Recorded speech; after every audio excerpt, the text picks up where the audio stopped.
হ্যাঁ গো, আমার রান্নাঘরেই বেশি সময় কাটে, তাই আমি রান্নাবান্নাটাই বেশি করে করি বলেই আমার রান্নাঘরে সময়টা কাটে। অনেকেই দেখেছি আমার অনেক ভিডিওতে এসে কমেন্ট করে যে তুমি কি সারাদিন রান্নাই করো, তুমি যখনই ভিডিও করো খালি রান্নার ভিডিও করো, তুমি কি ঘরের আর কোনো কাজ করো না? তাদেরকেই বলছি, হ্যাঁ শুধু তাদেরকেই বলছি যারা এইসব কমেন্টগুলো করো, যে হ্যাঁ আমার বেশিরভাগ দিনের সময় কাটে রান্নাঘরে। কারণ আমাকে ভাগে ভাগে অনেকের জন্য রান্না করতে হয়, আর সেই রান্না করতে আমি প্রচণ্ড ভালোবাসি আর খুব মন থেকে রান্না করি, তাই আমার বেশিরভাগ সময়টা রান্নাঘরেই কাটে। কি তাই বলে কি আমি ঘরের অন্য কাজ করি না? আমাদের মেয়েদের ঘরের সংসারের অনেক রকম কাজ থাকে, রান্নাবান্না ছাড়াও অনেক রকম কাজ থাকে। সেটা যারা বোঝো না তারাই মনে হয় এইসব কমেন্টগুলো করো। হ্যালো এভরিওয়ান, সবাই কেমন আছো? আশা করি খুব ভালো আছো, সুস্থ আছো। আমি বিউটি, আমার আবার একটা ছোট্ট মিনি ব্লগে তোমাদেরকে সকলকে স্বাগত।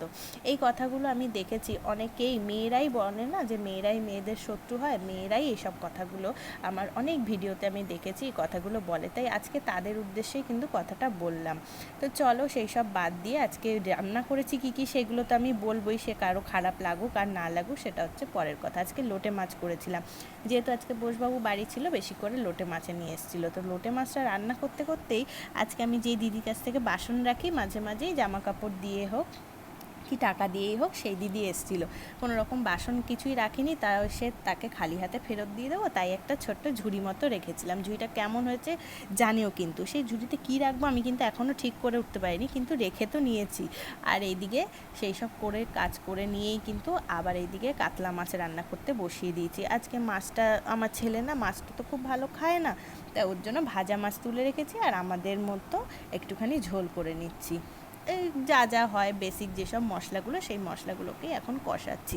আর এই সব কমেন্টগুলো যখনই পড়ি না, আমার কিন্তু খুব একটা ভিডিওতে নেগেটিভ কমেন্ট আসে না। আমার সমস্ত মানে শুভাকাঙ্ক্ষীরাই না খুব ভালো ভালো কমেন্ট করে, আর আমার রান্নাকে খুব পছন্দ করে, অ্যাপ্রিসিয়েট করে, সেটা আমি সবসময় বুঝি, আর সবসময় আমার ওটা ভালোও লাগে। কিন্তু যে দু একজন আছে তাদেরকে না একের সময় সত্যি একটুখানি জবাব না দিলেও পারি না।